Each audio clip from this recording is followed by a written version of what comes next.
금요일 날도 말씀을 드렸지만 우리 수요일 날 금요일 날 예배를 라고 말할 수 있죠. 하나님의 나라를 세우는 사람. 한번 자기가 스스로 고백을 했으면 좋겠어요. 나는 하나님의 나라를 세우는 사람입니다. 아멘이십니까? 이것이 우리 사는 이유예요. 목적이에요. 그래서 너는 먼저 그의 나라와 그의 의를 구하라. 이게 사명이죠. 하나님의 나라와 하나님의 뜻을 구하기 시작하면 나머지 모든 것을 더해주시겠다. 이게 뭡니까? 이게 생업이에요. 생업이 나를 끌고 가는 게 아니라, 돈이 나를 끌고 가는 게 아니라 하나님의 나라와 하나님의 뜻을 세워가기 시작하면 생업이 따라오는 거예요. 이게 성도의 삶이에요. 그래서 우리의 삶이 뭐냐? 우리의 삶의 이유가 뭐냐? 하나님의 나라를 세우는 거예요. 지난 주일날에도 말씀드렸지만 주님 가르쳐준 기도, 주기도문에 보면 핵심이 뭡니까? 하나님의 나라와 하나님의 뜻이 나를 통해서 이루어지기를 원합니다. 이게 핵심이에요. 이 핵심을 이루기 위해서 내게 일용할 양식도 주시고 죄에 대한 용서도 주시고 또 나를 마귀의 시험에서부터 건져내 주십시오 라는 고백을 하는 거죠. 그래서 가장 중요한 건 하나님의 나라를 세우는 것입니다. 그런데 하나님의 나라가 세워지기 위해서는 세 가지 요소가 필요해요. 모든 것의 나라라고 하는 것은요, 세 가지 요소가 필요한데, 하나는 주권, 또 하나는 국민, 영토입니다. 여러분 심각하게 보지만 이게 사회 시간에 배운 거예요. 사회 시간에 이거 배운 건데, 예? 처음 듣는 것 같아요. 이게 초등학교를 잘 나와야 돼. 하나님의 나라를 세우는 거예요. 보이시나요? 예, 하나님의 글씨를 읽으려고 하지 마세요. 제가 봐도 제 글씨를 읽기가 안 돼. 하나님의 나라를 세우는데, 하나님의 나라는 세 가지가 반드시 필요해요. 어느 나라든지 마찬가지예요. 주권이 있어야 되고요. 그 다음에 국민이 있어야 돼요. 그 다음에 영토가 있는 거예요. 우리나라가 국민과 영토는 있었는데 주권을 빼앗겼어요. 한일 합방이 돼서 일제 통치를 받았어요. 그게 나라라고 할 수가 없는 거죠. 이스라엘 백성들이 국민은 있었는데 영토가 없었어요. 그래갖고 1945년 이후에 팔레스타인에 들어가서 자기의 영토를 만들고 주권을 선포해서 국가가 됐어요. 그러니까 이 세 가지가 있어야 나라가 돼요. 국가가 돼요. 자, 그런데 우리가 이것이 하나님의 나라예요. 이쪽에는 사탄의 나라가 있어요. 마귀의 나라가 있어요. 이 사탄의 나라도 주권이 있겠죠. 국민이 있을 거예요.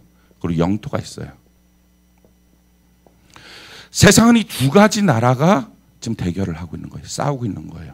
그러면 우리는 하나님의 나라를 세우는 사람이에요. 하나님의 나라를 확장시키고 세우는 사람이에요. 그러면 어떻게 됩니까? 이 하나님의 나라에 속하는 우리가 세상 나라, 마귀의 나라를 향해서 전쟁을 거는 거예요. 그러니까 전쟁을 해서 어떻게 합니까? 국민을 뺏어오는 거예요. 여기 있는 국민을 뺏어왔어요.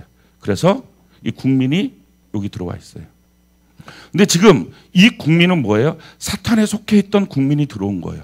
그래서 아직 이 국민은 주권이 하나님께 있는데 하나님의 통치, 하나님의 주인 되심을 온전하게 받아들이지는 않고 있어요. 마찬가지로 하나님의 나라에 들어왔긴 하지만 사탄의 영향력을 받아서 그 영토, 사는 땅은 아직도 세상 나라예요. 사탄의 영토예요. 자, 이런 거예요. 자, 그러니까 이 사람 하나를 뺏어오려면 어떻게 해야 되죠? 우리가 그냥 뺏어올 수는 없어요. 마귀를 결박해야 돼요. 그것을 기도라 그래요. 전도를 위한 기도. 그래서 이 사람을 뺏어왔어요. 이걸 뭐라 그래요? 전도라 그래요. 전도. 이게 전도예요. 그러니까 전도해서 데리고 왔어요. 그럼 데리고 오면 다 끝나는 거냐? 많은 사람들이 전도해서 데리고 왔으면 이제 끝. 그게 안 되는 이유가 뭐냐? 왜 이 사람이 나오다가 안 나오느냐? 왜 나오다가 흔들리느냐? 이유는 들어왔긴 들어왔지만 아직 하나님의 통치가 무엇인지도 모르고 아직 영토는 사탄의 영토예요. 마음은 세상 나라. 자기가 살고 있는 땅도 세상 땅이에요. 그렇기 때문에 교회를 나와도 계속 마귀의 도전이 있어요. 마귀가 이걸로 끌고 가고 저걸로 끌고 가고, 그래서 신앙 성장이 힘들어요. 그래서 필요한 게 뭐냐?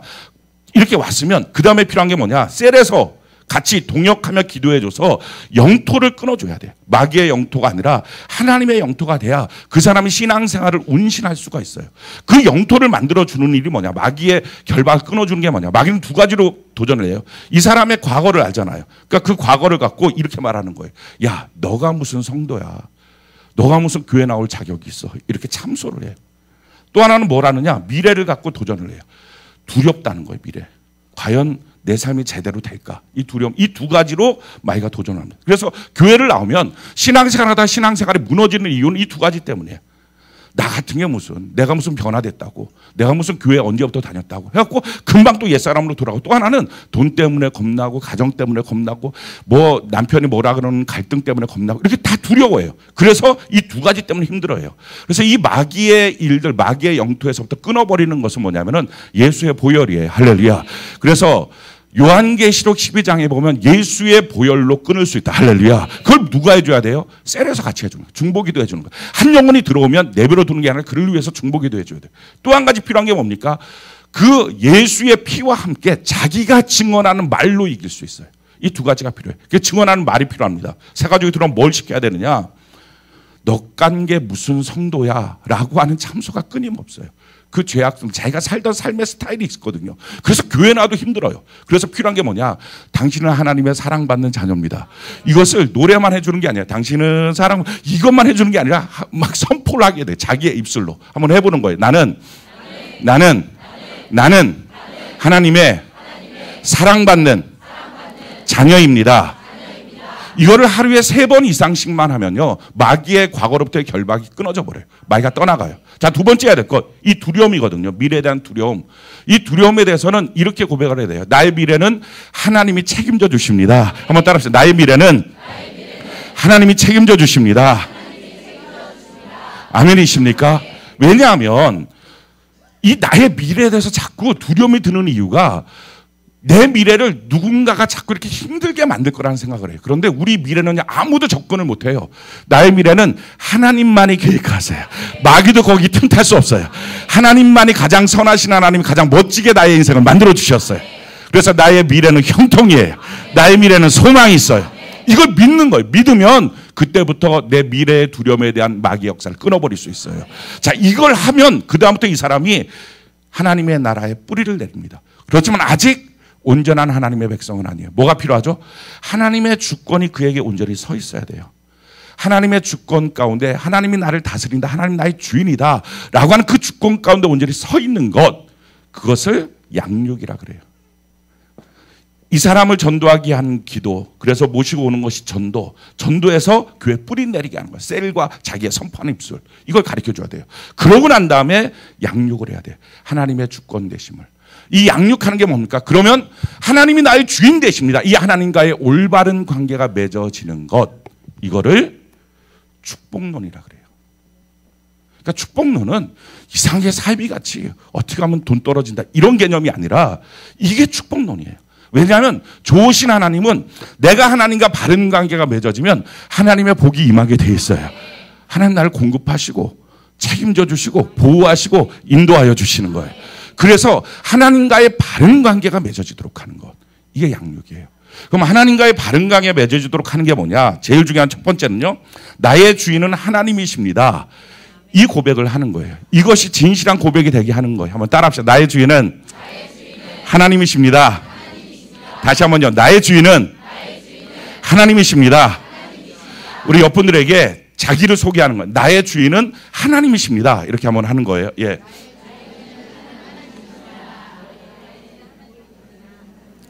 맞습니까? 혹시 이 고백 지금 안 하신 분 계십니까? 나의 주는 하나님이십니다. 안 하신 분 한번 손 한번 들어보세요. 나 지금 이 고백 안 했어요. 다 하신 거예요? 다시 한번 해볼까요? 안 하신 분 혹시 있을까 봐. 다시 한번 해보는 거예요. 나의 주인은 하나님이십니다. 다 하신 거예요? 근데 왜 화내요? 아니 근데 왜 분노해요? 왜 내 마음대로 내 계획대로 안 됐다고 왜 짜증내요? 내 주인이 하나님이신데. 아니 심지어 성령 받는 일에 있어서도 왜 화를 내십니까? 내가 원하는 때 성령이 안 오세요. 그럼 왜 화를 내요? 제가 그 마음은 알아요.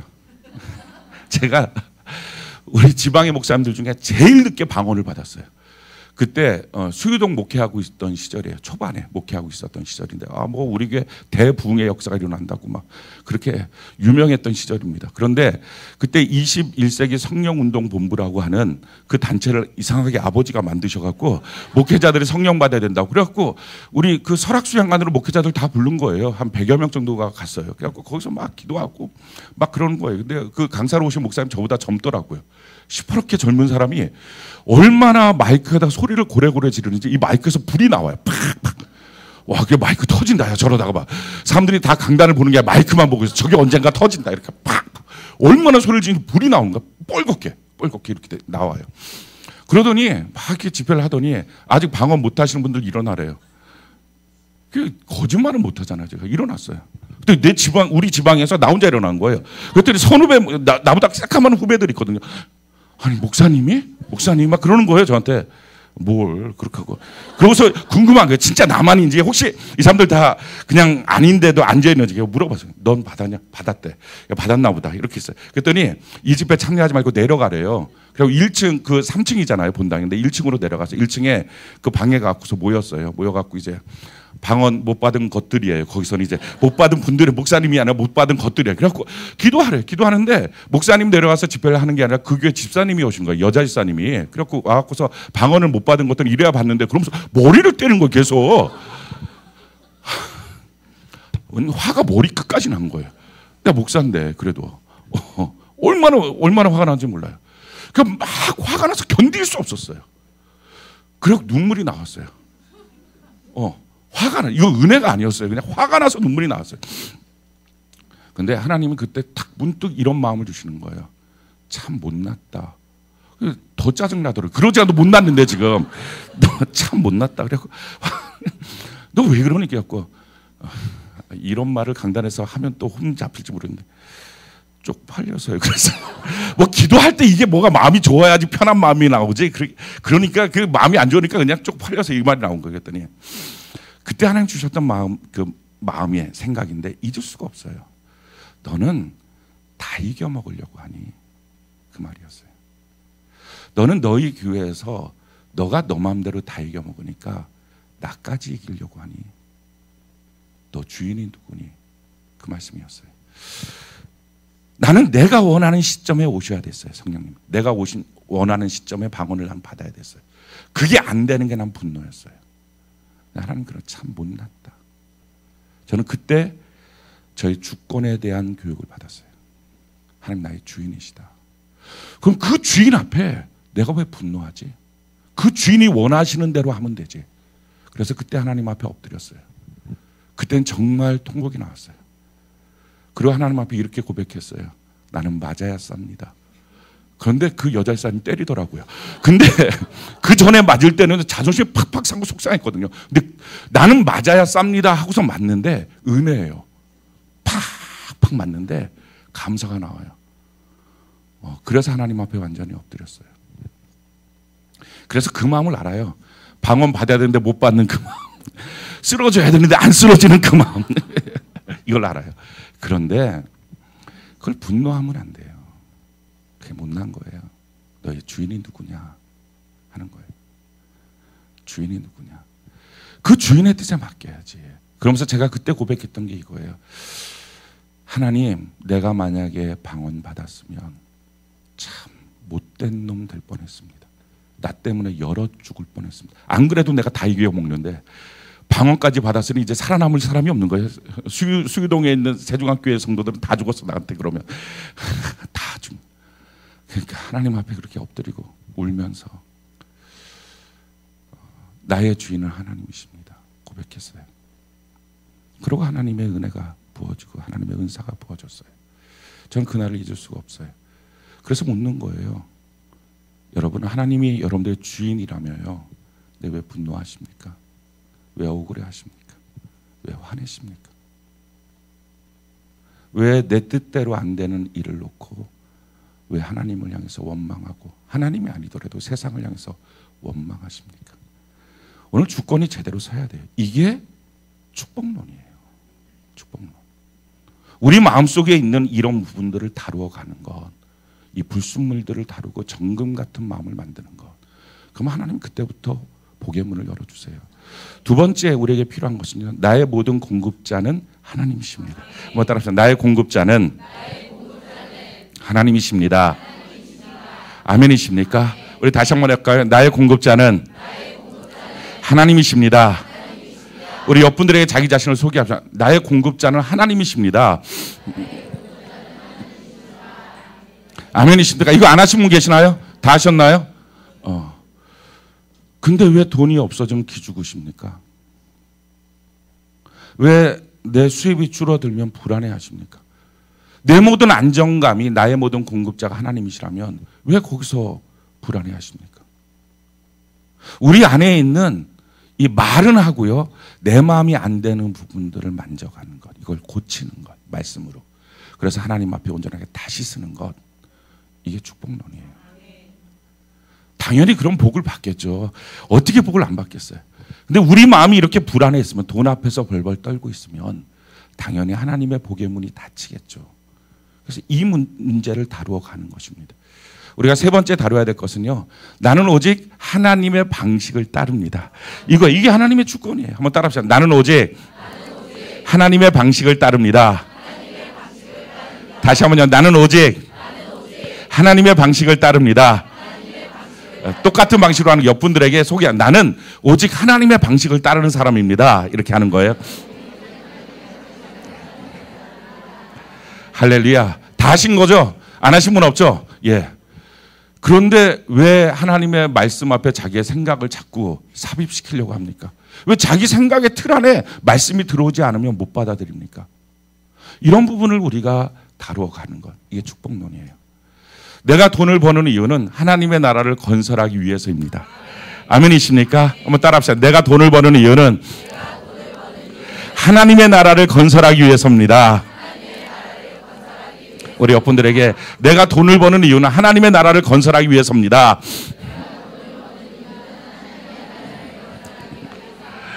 그래요. 질문이 뭐죠? 왜 욕심부리십니까? 이 질문이에요. 왜 욕심부리십니까? 하나님이 주시는 것 안에서 살아가는 훈련을 해야 되지. 그래야 300만 원 갖고 사는 것이 성공해야 3천만 원 3억을 주시지. 왜 그 이상이 필요하다고 욕심을 부리십니까? 하는 거예요. 우리가 이 부분을 다루어 가는 것, 이것이 우리 축복론에 대한 문제입니다. 그래서 이 축복론에 대한 부분들을 우리가 다루어 갈 거예요. 지금 이 낮은 부분들이 좀 자라나게 하는 것, 이게 양육이고요. 이게 미성숙이 성숙되는 거예요. 이게 성경 안에서도 보면 어린아이 신앙이 장성한 신앙으로 바뀌어지는 거예요. 어떤 분들 그러더라고요.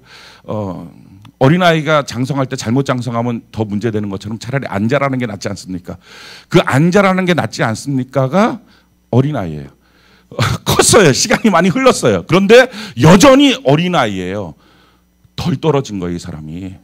그게 뭐예요? 그게 미성숙이에요. 어른아이. 그러니까 이게 다 자라나야 돼요. 그래서 이걸 양육이라고 말해요. 우리가 교회 안에서 양육받는 이유는 하나님의 복을 받아서 하나님의 나라를 건설하기 위해서예요. 아멘이십니까? 자, 그러면 우리가 본격적으로 이 부분을 우리가 좀 다루어 갔으면 좋겠어요. 성경이 우리에게 뭐라고 말하느냐? 역대상 29장 11절로 12절 우리 같이 한번 읽어볼까요? 역대상 29장 11절로 12절 같이 한 목소리 시작.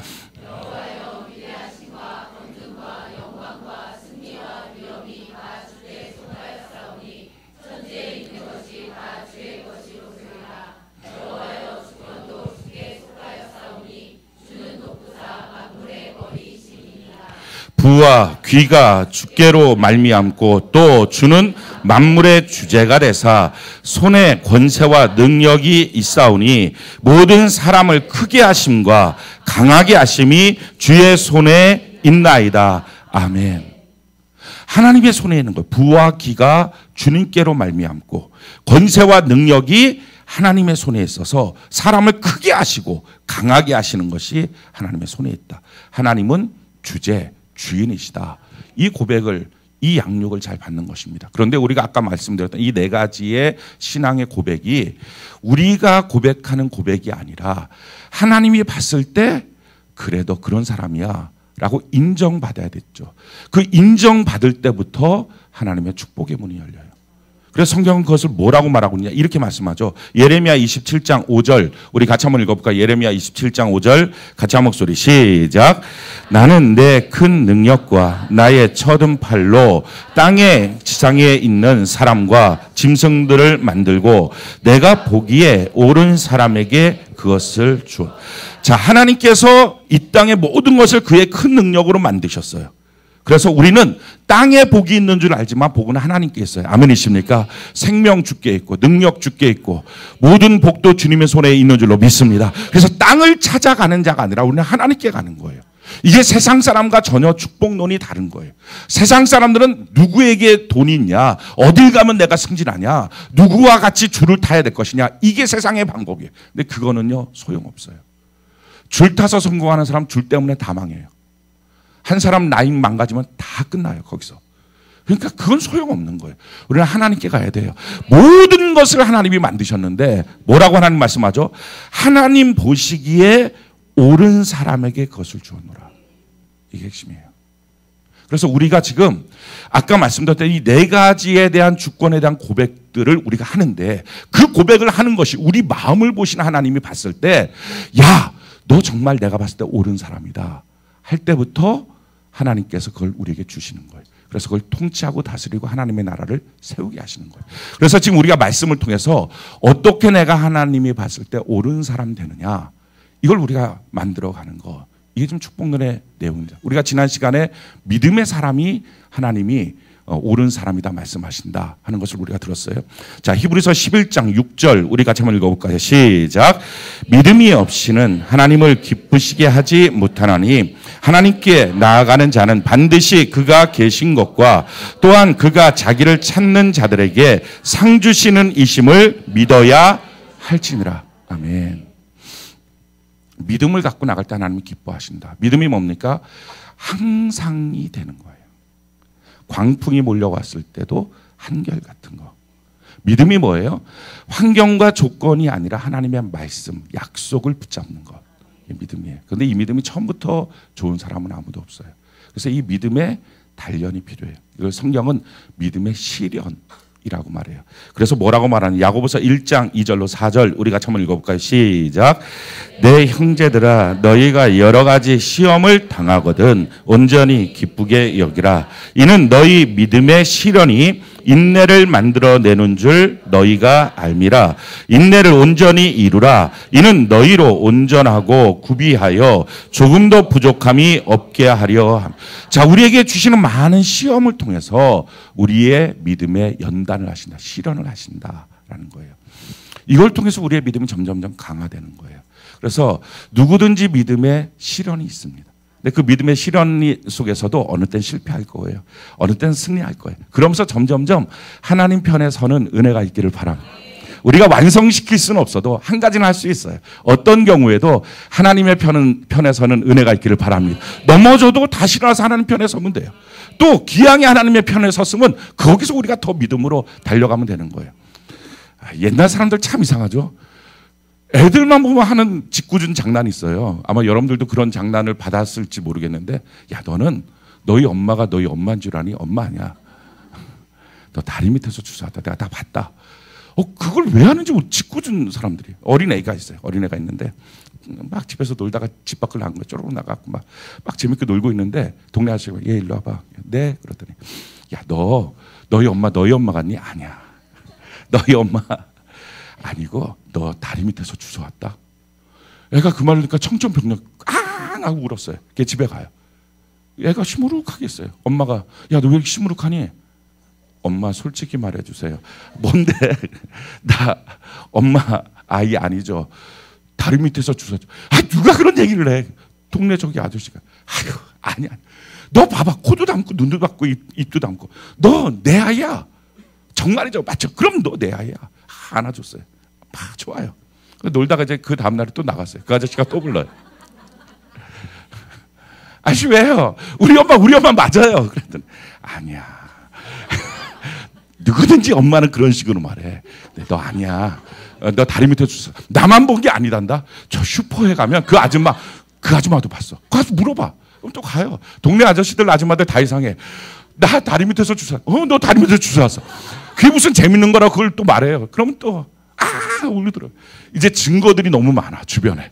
자기를 봤다는 사람들이 너무 많은 거야. 울고 들어가요. 엄마 아니야. 너 왜 그래? 그럼 이 아이가 뭘 해야 되죠? 이제 결정을 해야 돼요. 아저씨 슈퍼 아줌마 말을 들어야 될 것인지 자기 엄마 말을 들어야 될 것인지. 그죠? 그래서 애가 고민을 하는 거예요. 그러다가 난 우리 엄마 맞아 라고 딱 결정을 했어요. 마음이 변치 않아요. 그럼 나갔어요. 이제 또 아저씨가 불러. 안 가 아저씨. 맨날 똑같은 일. 아니야 이제 뭐라고 말해도 소용없어. 우리 엄마야. 그 한 두세 번만 하잖아요. 그럼 동네 아저씨들 재미가 없어서 안 놀려 이제. 어차피 그냥 뻔하니까. 마귀가 똑같아요. 여러분들 어떻게 갖고 놉니까? 너 구원 못 받았어. 너 하나님의 자녀 아니야. 너 복 못 받아. 너가 무슨 성도야. 너 하나님과 상관없어. 참소하고요. 흔들어 놓고요. 그럼 또 이제 앙 하고 울고 들어와요.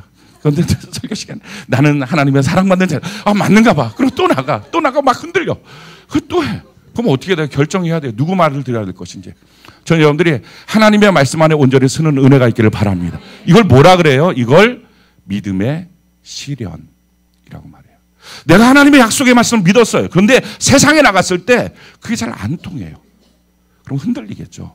흔들려서 돌아와요. 낙심됐을 거예요. 그럴 때 다시 말씀을 들어요. 다시 말씀을 봐요. 그리고 다시 또 세상에 나가요.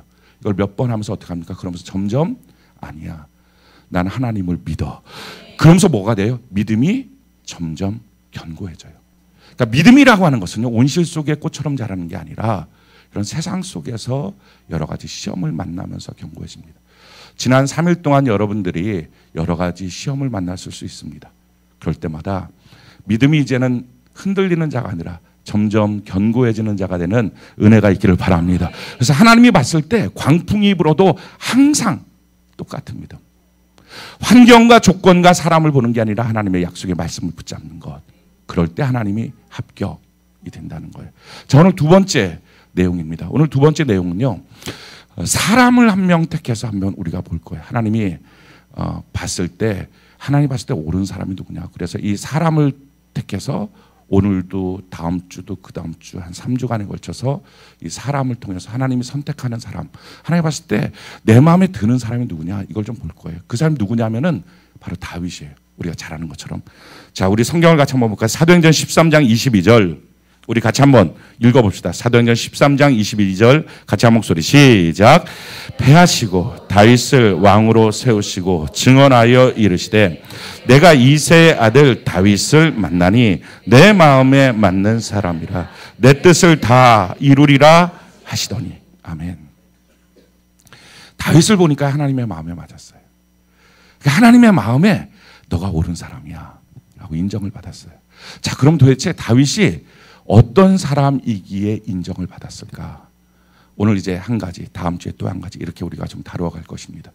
자, 우리 사무엘상 16장 1절, 우리 사무엘상을 한번 같이 찾아봅시다. 사무엘상 16장 1절.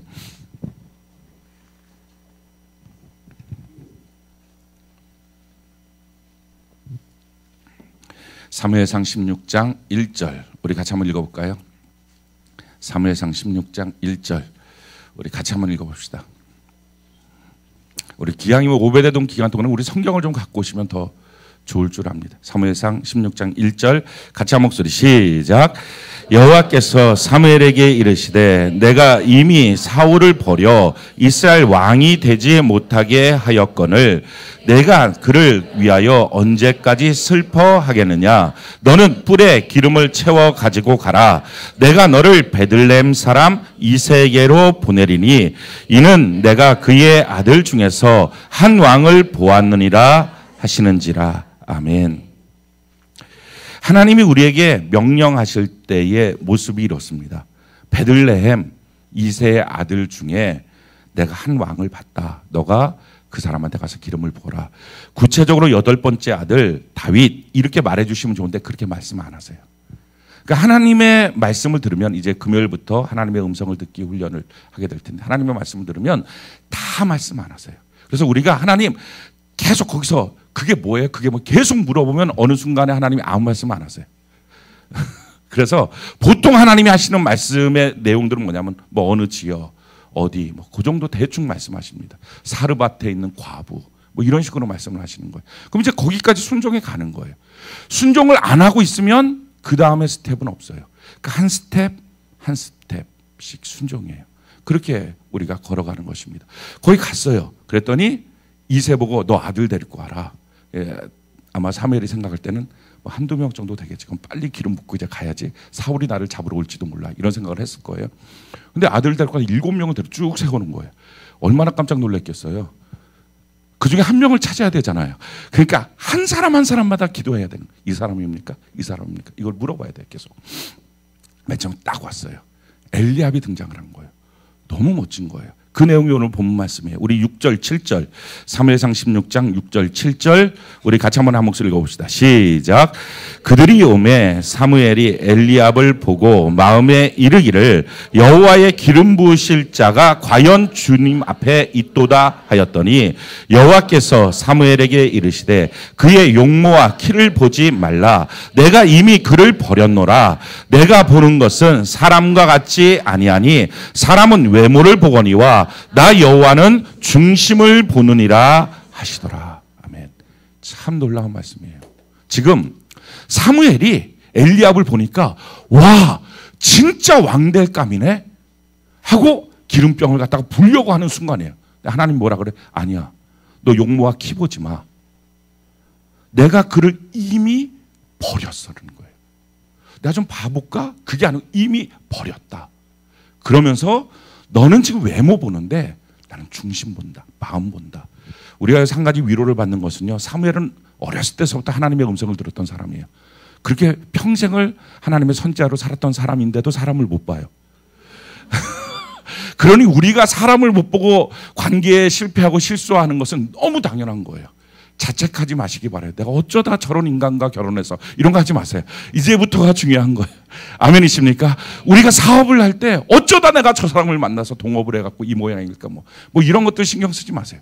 사무엘도 못 보는데 우리가 잘 보면 너무 대단한 거예요. 우리는 당연히 못 봐요. 그런데 지금 뭐라고 말해요? 하나님께서 그 엘리압한테 기름을 부으려고 하는 순간에 용모 키 보지 마라. 용모가 뭐예요? 잘생긴 거예요. 얼짱 소용없다. 키 몸짱 소용없다. 이거예요. 하나님이 보는 기준은요. 얼짱도 아니고 몸짱도 아니에요. 우리 옆분들에게 말씀합시다. 당신은 살았어요. 그래서 이제부터 당신이 가능성이 있어요. 이렇게 제가 봤을 때 우리 한 명도 얼짱 몸짱 없어요. 아니 왜 기분 나빠해요? 그 모습 갖고 기분 나빠하면 안 돼요. 얼짱 몸짱 하나도 없어. 예. 지금 하나님이 보시는 건요. 용모키 아니라는 거예요. 외모 아니라는 거예요. 중심 마음을 보시겠다는 거예요. 그래서 모든 사람이 가능성이 있어요. 마음만 되면 되는 거예요. 학벌이 좋으냐 그 사람도 쓰죠. 학벌이 안 좋으냐 그 사람도 써요. 돈이 많으냐 그 사람도 쓰죠. 돈 없느냐 그 사람도 써요. 자기가 뭐 다른 거 많은 재능을 갖고 있느냐 그 사람도 쓰죠. 그런데 아무것도 없다 그 사람도 써요. 중요한 것은 이런 기준들이 아니라 지금 그 마음이 어떠냐 하는 거예요. 마음이 만약에 하나님이 보시는 거라면 내 나이가 몇 살이냐 이것도 상관없잖아요. 그러니까 75세인 아브라함도 쓰고 85세인 갈렙도 쓰는 거예요. 내가 지금 학벌이 뭐냐 고졸이냐 중졸이냐 대졸이냐 대학원이냐 상관없다는 거예요. 문제는 마음. 내가 지금 다른 사람한테 인정받는 사회적으로 어떤 위치에 있느냐 그렇지 않느냐 내가 지금 인맥이 있느냐 없느냐 내가 지금 갖고 있는 자본금이 있느냐 없느냐 이런 거 다 상관없다는 거예요. 하나님이 보시는 것은 외모가 아니라 마음 중심이라는 거예요. 자 그러면 도대체 왜 다윗의 중심엔 뭐가 있었길래 하나님이 그를 택하셨고 엘리압의 중심엔 뭐가 있었길래 그는 하나님이 버려버렸느냐 이게 우리가 찾아야 될 거예요. 자, 우리가 사무엘상 17장으로 갑시다. 사무엘상 17장 2절 3절 우리 같이 한번 읽어볼까요? 사무엘상 17장 2절 3절 같이 한 목소리 시작. 사울과 이스라엘 사람들이 모여서 엘라 골짜기에 진치고 블레셋 사람들을 대하여 전열을 벌였으니 블레셋 사람들은 이쪽 산에 섰고 이스라엘은 저쪽 산에 섰고 그 사이에는 골짜기가 있었더라. 자 지금 사울과 이스라엘 한쪽에는 블레셋이 전쟁을 하고 있습니다. 지금 이 전쟁이 뭐예요? 결국은 하나님의 나라와 세상 나라가 전열을 벌이고 전쟁을 하고 있는 거예요.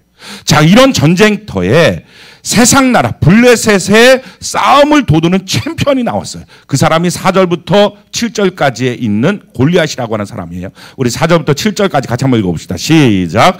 블레셋 사람들의 진영에서 싸움을 도두는 자가 왔는데 그의 이름은 골리앗이요 가드 사람이라. 그의 키는 6규빗 한 뼘이요 머리에는 노투구를 썼고 몸에는 비닐 갑옷을 입었으니 그 갑옷의 무게가 놋 5,000세겔이며 그의 다리에는 놋 각반을 찾고 잡고 어깨 사이에는 놋 단창을 메었으니 그 창 자루는 배틀째 같고 창날은 철 600세겔이며 방패든 자가 앞서 행하였더라. 자, 그러니까 이 골리앗은요 6규빗 한 뼘, 약 290에서 3m 정도 되는 사람이에요. 그러니까 뭐 어마어마하죠. 서장훈 뭐 2m 한 7? 뭐 그 정도인데도 너무 크잖아요, 보면. 근데 3m 되는 사람인 거예요. 근데 그 3m 되는 사람이 장사가 얼마나 기운이 셌는지 여기 보니까 5절에 자기가 입은 갑옷만 놋 5,000세겔, 50kg. 50kg를 걸치고 다니는 거예요. 게다가 지금 7절에 보니까 그의 창은 배틀째처럼 길고 그리고 끝에 창 끝에 있는 칼날이 철 600세겔 5kg짜리 그걸 휘두르고 있는 거예요. 그러면서 나와서 말해요. 8절 9절에 보니까 야 나랑 같이 싸우자. 너 한 명 내보내라. 나한테 지면 너희가 우리 종, 내가 지면 너희가 우리 주인. 그러고 싸우는 거예요. 지금 그러니까 하나님의 나라와 세상 나라에 각각 챔피언들을 통해서 지금 싸우고 있는 거예요. 그게 한 가정 안에 일일 수 있어요. 한 회사 안에 일일 수 있어요. 한 지역 안에 일일 수 있어요. 그러기에 우리가 전도하는 일은 단순히 전도가 아니라요. 이런 영적 전쟁의 과정이에요. 전도뿐입니까? 하나님의 나라를 이루는 것은 하나님과의 화평을 만들고 다른 사람과의 관계를 화평을 만드는 거예요. 이 과정이 마귀가 만든 미움의 소용돌이 속에 있을 수 있어요. 분노, 다툼의 소용돌이에 있을 수 있어요. 또 뿐만 아니라 또 다른 일들이 회사 가운데 우리 지역 가운데 있을 수 있어요. 자, 그런 상태에서 어떻게 하나님의 나라를 만들어 갈 것이냐. 그 만들어 갈 주인이 누구냐. 바로 우리가 주인이 돼야 돼요. 안 그러면 세상의 챔피언이 와서 막 뭐라 그러는 거예요. 너희가 뭘 할 거냐. 근데 너무 큰 거예요. 커도 3m 되는 큰 사람. 그랬을 때 이스라엘, 이 하나님의 나라에 있는 사람들이 다 뭘 했느냐. 11절 볼까요? 11절. 같이 한 목소리 시작. 사울과 온 이스라엘이 블레셋 사람의 이 말을 듣고 놀라 크게 두려워하더라. 세상 앞에서 벌벌 떨고 있어요. 자, 그런 상황 가운데에 지금 다윗이 전쟁터에 오게 됩니다. 20살 이상만 전쟁을 나갔어요. 이 이새의 아들이 8명인데 8명 중에 위에 3명만 전쟁을 나간 거예요. 그러니까 20살 이상이고 나머지는 넷째부터는 20살이 안 된다는 거죠. 그래서 학자들은 다윗의 나이를 아마 15살쯤이다라고 추측을 해요. 15살. 그러니까 우리로 말하면 중2인가요? 중2. 머릿속에 상상이 되죠. 중2. 막 생각만 해도 갑자기 골치가 아파지는 그 중2. 그 중2가 지금 등장하는 거예요. 중2. 혹시 여러분들 자녀의 중2가 있습니까? 중2. 이 중2가 무서워서 김정은이 못 내려온다는 거 아니에요? 얘가 어디로 튈지 몰라서. 이런 중2가 지금 등장한 이 다윗이에요. 이 다윗이 등장해갖고 무엇을 하느냐? 22절에 보니까요. 아버지가 갖고서 그 형들한테 위문품 가서 전달해줘라. 그거 한 거예요. 도시락 심부름을 한 거예요. 22절. 같이 한번 22절부터 27절까지. 22절부터 27절까지 우리 같이 한번 읽어봅시다. 시작.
아멘. 지금 다윗이 와서 지금 그 도시락을 전해주는데 그 골리앗이 또 나온 거예요. 나왔고 또 말해요. 막 하나님의 나라와 하나님의 군대를 모욕하는 거예요. 싸우자. 근데 지금 이미 전쟁이 오래됐는데 아무도 지금 못 나가고 덜덜 떨고 있으니까 더 만만하게 더 막 뭐라고 하는 거죠. 그 내용을 23절에 보니까 다윗이 들었어요. 근데 들었는데 나머지 이스라엘 사람들은 다 뭐하고 있어요? 전처럼 계속 심히 두려워해서 도망하고 있어요. 자, 그런 상황 가운데 이스라엘 사람들이 말하는 거예요. 중얼중얼하고 있는 거예요. 대범하게 말도 못하고, 저 사람 정말 우리를 모욕하러 왔다. 저 사람 때문에 내가 힘들어 죽을 것 같다. 그렇게 두런두런하고 있어요. 그러면서 근데 왕이 저 사람 죽이면 제물로 부하게 하고 또 그 딸을 줘서 또 그 사위로 삼고 그 아버지 집은 세금을 면하게 해준다 그랬다. 막 그러면서 두런두런. 너무 그게 좋지만 누가 가서 싸우겠냐? 싸울 용사가 없다. 그러면서 두런두런하고 있는 거예요. 근데 그 얘기를 다윗이 듣고 난 다음에 다윗이 뭐라 하냐? 그 옆에 있는 사람한테 이 블레셋 사람을 죽여, 26절이죠. 이스라엘의 지옥을 제거하는 사람에게는 어떠한 대우를 하겠느냐? 이 할례 받지 않은 블레셋 사람 누구이기에 살아계신 하나님의 군대를 모욕하겠느냐? 화가 난 거예요 지금. 왜 하나님의 군대를 이렇게 모욕합니까? 이게 도대체 뭡니까? 지금 뭐예요? 15살 중이가 막 화를 내고 있는 거예요. 자, 이렇게 화를 내면서 계속 말하고 있는 내용은 뭡니까? 이유는 두 가지예요. 한 가지는 누구라도 나를 왕에게 좀 보내주세요. 왜냐하면 자기가 직접 가서 왕을 만날 수는 없으니까. 군사도 아니니까. 지금 20살 이하니까 나를 좀 왕에게 보내주세요. 지금 이렇게 하기 위해서 막 말하는 거예요. 도대체 왜 저 사람을 내버려둡니까? 내가 좀 나가서 싸울 수 있어요. 그렇게 말하고 있어요. 또 하나는 이거예요. 도대체 형님들 뭐 하고 있어요? 그 얘기예요. 내가 들어도 지금 잠깐 들었는데도 이렇게 화가 나는데 형님들은 지금까지 계속 듣고 있었을 텐데 도대체 뭐 하고 있는 거예요? 왜 하나님의 군대가 이렇게 모욕받는 일을 그냥 내버려 두고 있어요? 이 마음이에요. 자, 그런 말을 지금 다윗이 하고 있습니다. 그랬을 때 그 말을 엘리압이 들었어요. 그 형이. 엘리압이 들어서 어떤 반응을 하냐. 그게 28절이에요. 28절 우리 같이 한번 읽어봅시다. 시작. 큰형 엘리압이 다윗이 사람들에게 하는 말을 들은지라 그가 다윗에게 노를 바라여 이르되 내가 어찌하여 이리로 내려왔느냐? 들에 있는 양들을 누구에게 맡겼느냐? 나는 내 교만과 내 마음의 완악함을 아노니 내가 전쟁을 구경하러 왔다. 자, 그 말을 하고 있는 다윗을 보면서 엘리압이 막 화가 났어요. 그래서 야, 너 교만한다. 야, 어디다 대고 너가 함부로 말해. 지금 이렇게 말하는 거죠. 그랬을 때 다윗이 어떡합니까? 29절 같이 한번 읽어봅시다. 시작. 다윗이 이르되 내가 무엇을 하였나이까? 어찌 이유가 없어. 거기다 대응을 안 해요. 거기다 대놓고 싸우지 안 해요. 형이 도대체 한 게 뭐가 있다고. 하나님의 군대를 저렇게 모욕하는데 뭐 하는데 여기까지 있으면서 왜 나한테 뭐라 그럽니까? 할 만도 한데 말을 안 해요. 여기서 마음이 드러난 거예요. 지금 다윗은요, 하나님의 군대가 모욕받는 일에 화를 내요. 그런데 그렇게 화를 내고 있는 자신을 향해서 자기를 모욕하고 있는 형에게는 화를 안 내요. 그런데 엘리압은 지금 다윗이 들었던 그 말을 계속 들은 사람이에요. 전쟁터에 나와서. 그렇게 계속 들어서 하나님의 군대를 모욕하는 소리를 계속 들었는데 들을 때 어쩌면 기도는 했겠죠. 하나님 왜 저럽니까? 저를 좀 어떻게 치워주세요. 그런데 한 번도 화를 안 내요. 화를 못 내요. 그런데 자기를 향해서 형들은 도대체 뭐 하는 겁니까? 하는 다윗의 이런 말들 앞에, 이런 뜻 앞에서는요, 화를 내요. 화를 내는데 언제 화를 내느냐? 이걸 하나님이 보신 거예요. 나를 모욕하고 내 길이 안 되고 내가 원하는 대로 안 되고 나의 말을 거역하고 그럴 때 내가 화가 나는 사람이냐? 아니면 나를 모욕하고 내 일이 안 되고 나를 모함하고 할 때는 화 안 나고 하나님의 일이 진행이 안 되고 하나님의 나라를 향해서 뭐라 그러고 주의 몸된 교회를 향해서 뭐라 그럴 때 분노하는 사람이냐 하는 거예요. 언제 화를 냅니까? 온유라고 하는 것을 왜 성경 귀히 여기느냐? 하나님은 온유한 사람을 쓰시거든요. 근데 이 온유라고 하는 말을요, 우리는 착각해요. 순둥이라고 생각해요. 아니에요. 온유는요, 화를 안 내는 게 아니에요. 화를 내요. 그런데 화를 내는 초점이 달라요. 이게 온유예요. 성경에 보면 가장 세상 사람들 중에, 하나님을 믿는 백성들 중에 온유한 사람이 있었어요. 그가 바로 모세예요. 성경이 이렇게 말하죠. 민수기 12장 3절 우리 같이 한번 읽어볼까요? 민수기 12장 3절 같이 한 목소리 시작. 이 사람 모세는 온유함이 지면의 모든 사람보다 더하다. 자, 하나님이 모세를 썼던 이유는요. 그는 온유함이 모든 사람보다 더했어요. 온유한 사람이었어요. 그래서 이 모세의 특징은요. 툭하면 엎드려 버리는 거예요. 200만 이스라엘 백성들을 이끌고 40년 동안 진행하는데 리더로 있는데요. 정말 이렇게 표현해서 죄송하지만 같지도 않는 백성들이 너무 함부로 해요. 모세를. 툭하면 돌로 쳐서 죽이려고 그래요. 세상에 그런 게 어디 있어요. 툭하면 욕하고요. 뭐 툭하면 그래요. 근데 그럴 때마다 모세가 했던 건 뭐냐. 한 번도 대항을 안 해요. 그냥 엎드려요. 그래서 이렇게 말해요. 민수기 14장 4절로 5절 같이 한번 읽어볼까요? 시작. 이에 서로 4절 5절 같이 한 목소리 시작. 이에 서로 말하되 우리가 한 지휘관을 세우고 애굽으로 돌아가자매 모세와 아론이 이스라엘 자손의 온 회중 앞에서 엎드린. 이게 특징이에요. 야, 너 지도자 안 되겠다. 야, 너 빼. 우리끼리 지도자 한 명 세울 거야. 그럴 때 모세가 어떻게? 야, 어디다 대고 나한테 감히 거역을 해? 나를 누가 세웠는데 이렇게 말을 안 하고요. 그냥 그들 앞에 엎드려 버려요.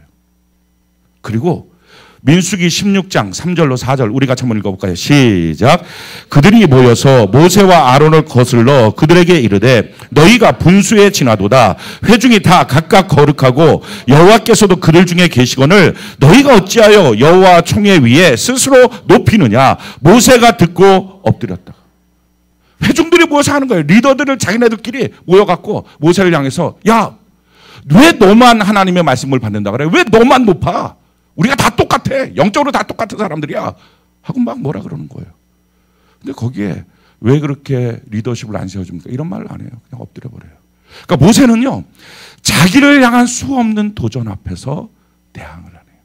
엎드려요. 그런데 이스라엘 백성들이 하나님을 향하여 대적할 때는요. 한없이 분노를 해요. 그러니까 40일 동안 하나님 앞에서 시내산에서 계명을 받아와요. 근데 이스라엘 백성들이 그때를 못 참고 황금 송아지를 만들어요. 막 이가 여호와다 그러면서 뛰놀기 시작해요. 그 황금 송아지 만든 걸 보면서 모세가 이렇게 해요. 출애굽기 32장 19절로 20절 같이 한 목소리 시작. 진에 가까이 이르러 그 송아지와 그 춤추는 것들을 보고 크게 노하여 손에서 그 판들을 산 아래 던져 깨뜨리니라. 모세가 그들이 만든 송아지를 가져다가 불살라 부수고 가루를 만들어 물에 뿌려 이스라엘 자손에게 마시게 하니라. 자, 보십시오. 크게 노하여 라는 거예요. 그러니까 지금 그 순간에는 형제님, 자매님, 그러시면 안 되죠. 이렇게 말을 한 게 아니에요. 야, 이놈들아! 이렇게 말한 거예요, 지금. 너희가 어디다 대고 하나님 앞에 그 짓하냐. 그래서 어떻게 합니까? 그 십계명판을 던져서 깨뜨려 버리고요. 그 금송아지를 갖다가 불태워서 다 빠셔서 이스라엘 백성들의 금 섞인 걸 다 먹여버려요. 흔적도 남기지 말라는 거예요. 이 진영 앞에 우상의 흔적도 남기지 다 먹어버리라는 거예요.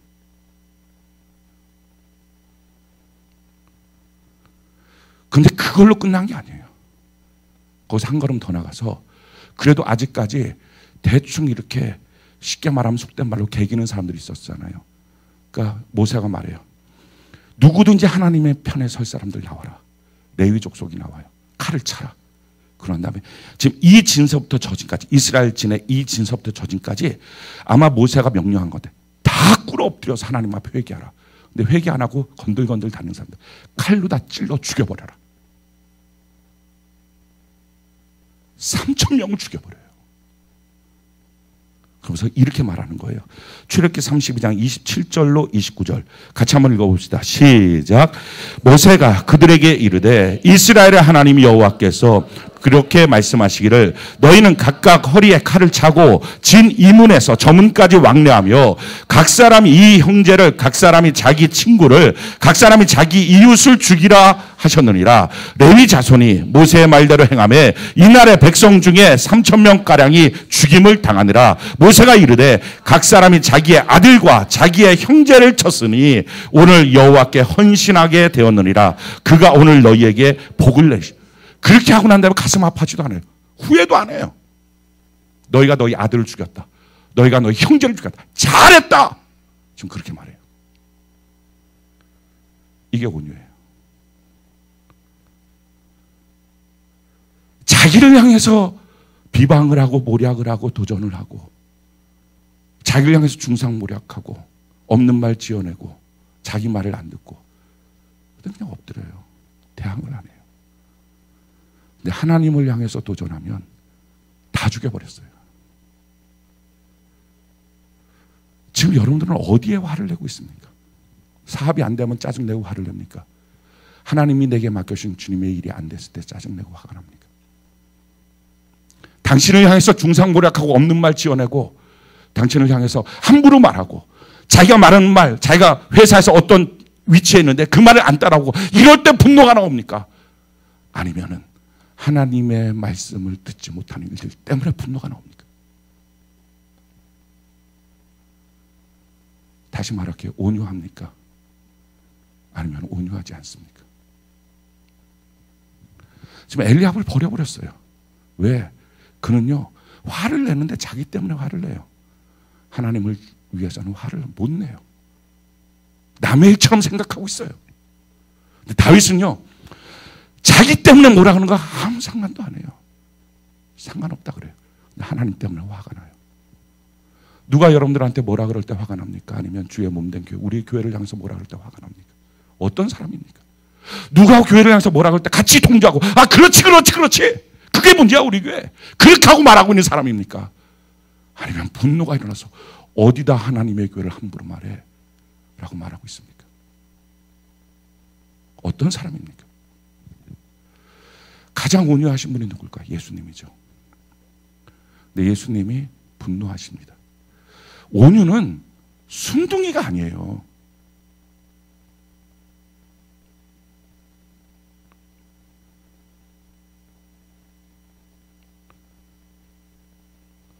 화를 낼 때 화를 안 내고 화를 안 낼 때 화를 내고 있는 이 세태 앞에 제대로 화를 낼 수 있는 사람. 예수님이 마태복음 21장 12절로 13절 우리 같이 한번 읽어볼까요? 시작. 예수께서 성전에 들어가서 성전 안에서 매매하는 모든 사람들을 내쫓으시며 돈 바꾸는 사람들의 상과 비둘기 파는 사람들의 의자를 둘러 엎으시고 그들에게 이르시되 기록된 바 내 집은 기도하는 집이라 일컬음을 받으리라 하였거늘 너희는 강도의 소굴을 만드는도다 하시니라. 예수님이 성전에 들어가서 막 장사해요. 하나님의 성전을 더럽혔어요. 그럴 때 형제님, 자매님 여기서 이러시면 안 됩니다. 나가세요. 자, 문 열어 어서 빨리 나가세요. 그렇게 안 했어요. 채찍을 갖고 다 뒤집어 엎어버렸어요. 상을 다 뒤집어 엎어버렸어요.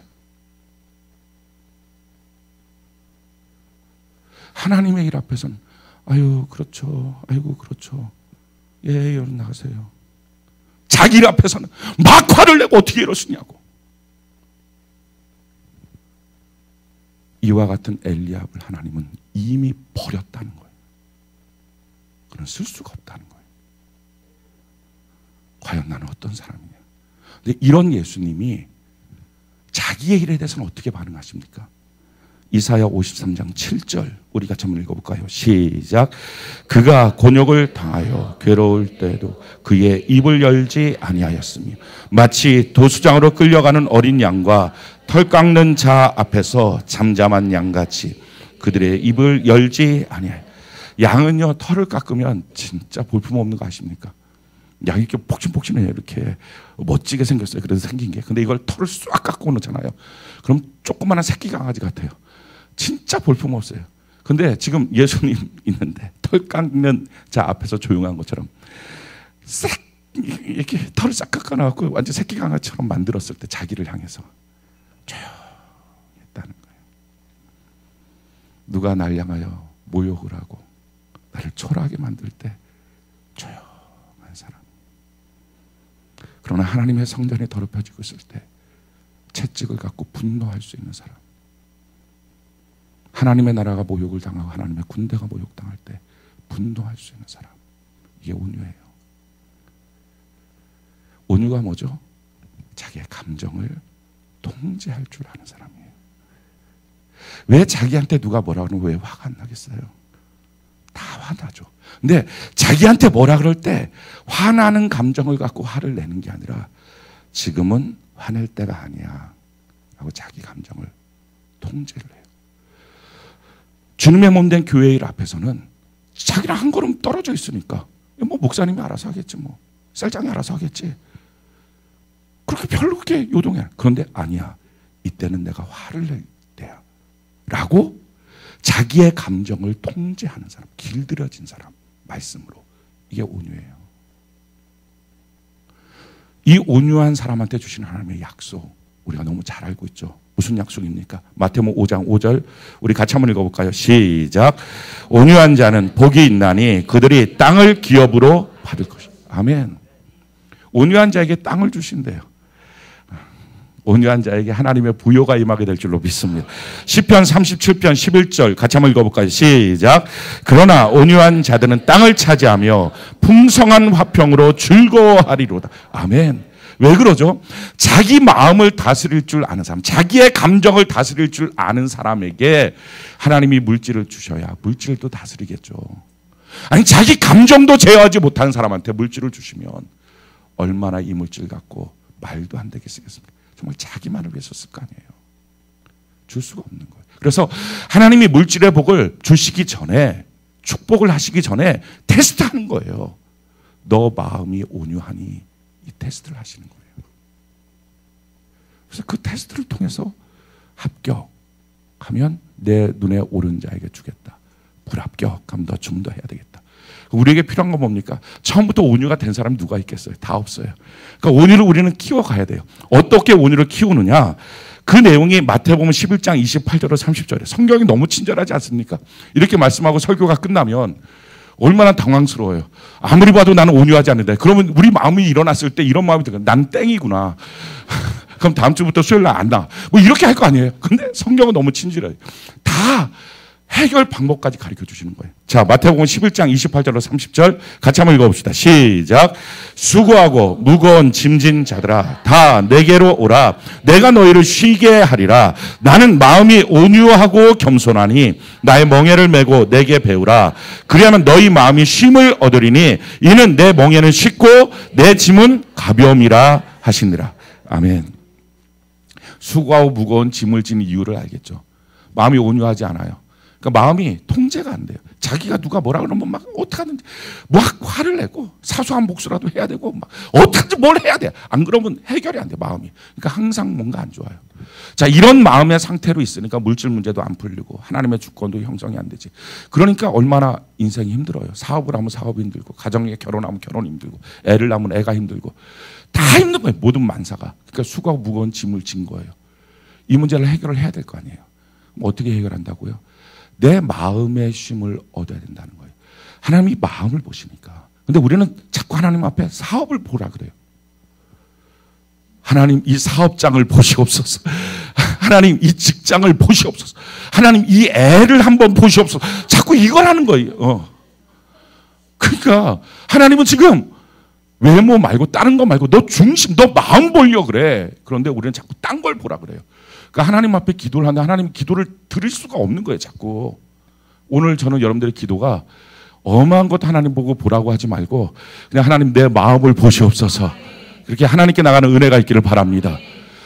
그래서 마음이 쉼을 얻어야 돼요. 근데 그 마음이 쉼을 얻는 방법이 뭐냐? 주님이 온유하다는 거예요. 그 온유를 배워야 된다는 거예요. 근데 온유 배우는 방법이 예수님의 멍에를 짊어지라는 거예요. 이게 무슨 말이냐면은 새끼 송아지가 있어요. 이거 완전히 그냥 천방지축이에요. 근데 그 천방지축 새끼 송아지를 훈련을 해야 될 거 아니에요. 근데 이 훈련하는 방법이 뭐냐면 어미 소가 있어요. 근데 새끼 소한테 이 멍에를 같이 먹여요. 쌍으로. 그래갖고 이걸 훈련시키는 거예요. 그래갖고 어미 소가 걸어가면서 그 템포에 맞춰서 새끼 소가 막 빨리 가려고 그래도 이게 멍에 턱 걸려서 못 가잖아. 그러니까 그걸 이제 맞춰서 움직이고 빙빙 도는 것도 시키고 이걸 하는 거예요. 그래갖고 혼자서도 충분히 할 수 있을 때쯤 풀어줘서 이제 혼자서도 멍에를 매게 만드는 거예요. 그 전까지는 이 멍에를 하는 거예요. 그러니까 주님이 주의 멍에를 우리한테 매요. 그게 뭐예요? 그게 봉사예요. 교회에서 왜 봉사합니까? 혹시 여러분들 가운데 아직 봉사 안 하신 분들 계십니까? 하셔야 됩니다.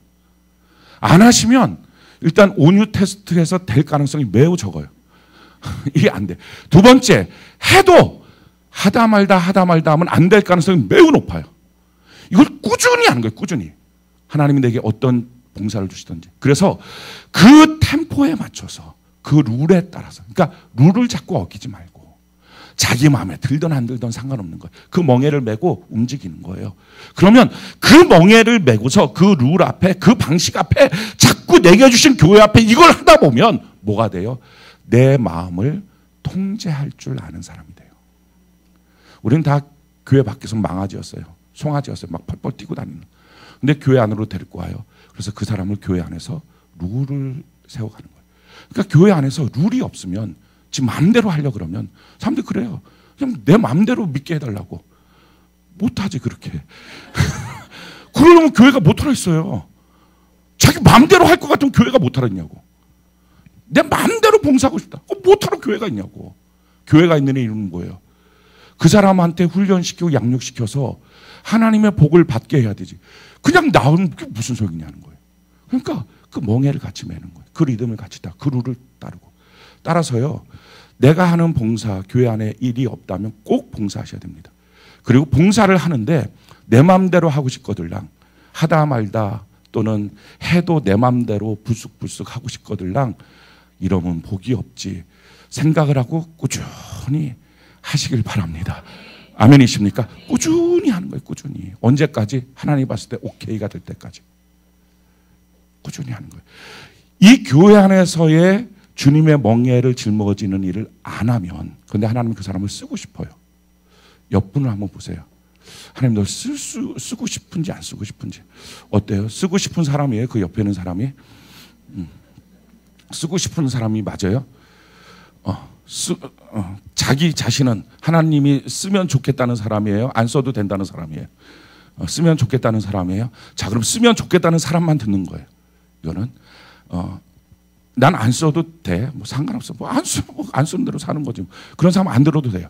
쓰면 좋겠다는 사람만 듣는 거예요. 이 사람은 근데 교회 봉사하기 너무 싫어. 너무 마음에 안 들어. 진짜 내 마음에는 요만큼도 안 들어. 다 틀려 먹었어. 그런 사람도 있잖아요. 하지 말아요. 투덜투덜 하면서 하지 말고 그냥 하지 말아. 안 하면 이 사람은 어떻게 하나님 써야 되잖아요. 온유의 훈련을 시켜요. 미국에는 그 말을 잡아갖고서 인장을 팍 찍어요. 엉덩이 쪽에다가. 그러고서 풀어놔요. 요즘에도 그런지 모르겠지만 옛날에 서부 시대를 보면 그냥 풀어놓는 거예요. 그러면 지 마음대로 말이 뛰어다녀요. 막 그게 야생말랑 똑같이 뛰어다니는 거예요. 그러다가 어느 날 잡아요. 그 말을 이제 팔아야 되니까 잡아요. 잡아갖고서 보면 이제 인장 찍힌 것 중에서 자기 거 남의 거 다 갈라요. 그래갖고 이제 거기다가 사람이 탈 수 있는 말이 돼야 되잖아요. 안장을 놓고. 근데 이게 지 맘대로 뛰어다녔던 말이라서 못 타요. 그냥 사람이 거기에 올라탔다가는 사람을 확 해갖고 다 사람을 그냥 어디 부러뜨리든 죽이든지 해요. 그럼 이 야생말을 사람이 탈 수 있는 말로 바꿔야 되잖아요. 바꾸는 방법이 뭐냐면은 이 말을 끌고 가요. 어디로 끌고 가냐? 강에 상류로 가요. 막 이렇게 물이 막 굽이굽이 팍 폭포 치는데 이런 데로 데리고 가요. 그래서 거기서 물에 다 빠뜨려 버려요. 그럼 이 말이 살려고 막 빠둥빠둥. 그래갖고 상류서부터 하류까지 떠내려와요. 그러다가 살려만 주신다면 무엇을 태워도 좋습니다. 이렇게 바뀌어요. 그럼 그때 안장을 딱 쥐어놓고 내가 너 주인이다 하고 타고 다니는 거예요. 둘 중에 하나예요. 안 쓸 사람한테는 이런 것도 안 해. 안 쓸 사람은 내버려 두는 거예요. 그러니까 안 쓸 사람은 고민도 하지 말고 걱정도 하지 말고 지금 사는 대로 살아요. 그게 제일 편해. 대신에 성공하겠다는 생각을 버려요. 왜냐하면 성공하겠다는 생각을 하면 몸이 너무 피곤해. 안 되는데. 그 수고하고 무거운 짐만 지니까 그걸 버려요. 어떡하지 먹고는 살겠다 이 생각 갖고 해도 힘들어요. 그러니까 그냥 사는 거예요. 그냥 뭘 더 할 게 없어요. 거기다가 교회까지 하고 거기다가 신앙생활 막 이런 것까지 하려고 하면 너무 복잡해. 그냥 사는 대로 살다가 그냥 어느 날 주님이 오라 그러면 죽었다가 천국 갈지 못 갈지 몰라요. 근데 아무튼 그냥 그렇게 사는 거예요. 그런데 지금 내가 아니지. 내가 하나님의 나라를 건설해. 내 사명을 감당해야지. 내가 주님 앞에 쓰임 받아야지. 라는 생각을 하면 둘 중에 하나를 선택하는 거예요. 하나는 주의 몸된 교회 안에서 주님의 멍에를 짊어지고 또그덕 하면서 가라는 대로 가고 서라는 대로 서고 돌라는 대로 돌고 뭘 이유도 없고 그냥 이렇게 하고서 이것이 하루, 이것이 일주일, 이것이 한 달, 이것이 세 달 이렇게 해서 아무튼 하나님이 오케이 하시는 그날까지 그냥 그걸 하는 거예요.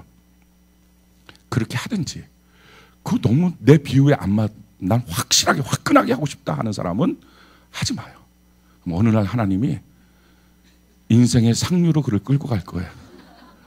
급류 치는 데다 확 빠뜨려 버릴 거예요. 그래갖고 살려만 주시면 주님 내가 뭐든지 합니다. 아마 그런 사람들이 여기 한두 명 있을걸요.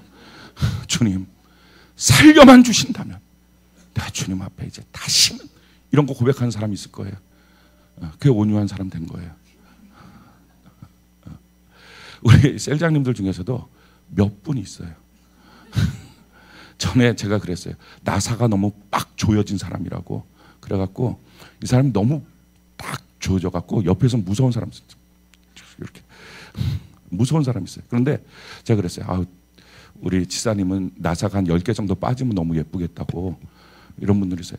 이게 좀 나사가 빠져야 돼. 상류에서부터 떠내려와갖고 하고 이렇게 좀 나사가 빠져야 되거든요. 근데 그런 상태로 이렇게 갖고 인생의 상류를 겪은 거예요. 어떤 사람은 막 질병으로, 어떤 사람은 물질로, 이렇게 견디지 못하는 인생에 자기가 해결하지 못하는 상류를 겪어서 하루까지 내려온 거예요. 그러고 난 사람들은요, 큐티가 달라져요. 전에는 이렇게 큐티가 거의 예수님의 큐티예요. 전에는 내가 다 하리라 뭐 이렇게. 근데 큐티가 바뀌어. 주님 없으면 나는 아무것도 못합니다. 이렇게 완전히 바뀌어졌어요. 그게 하나님의 온유한 자로 만들어서 쓰시는 거예요. 둘 중에 하나를 하십시오.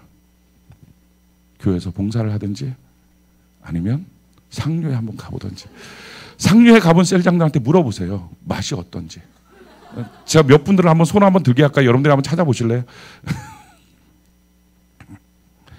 한번 가보세요. 물론 아직도 좀 한번 더 올라갔다 와야 될 사람들이 있어요. 한 번 갖고 안 되는 사람들이 있어요. 이게 왜 그러냐면은 성경에 보니까 7번 단련한대요. 7번. 그러니까 지금 상류에 갔다 오신 분들은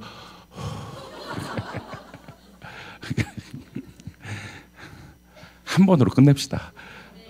하나님 앞에 온유해지는 거. 온유해지는 게 뭐라고요? 성질 부리지 않기가 아니라 내 마음을 다스리는 사람, 통제하는 사람. 내 마음을 다스려야 물질도 다스려요. 내 마음을 다스려야 사람도 다스려요. 그 사람한테 권세도 주시고 물질도 주시는 거예요.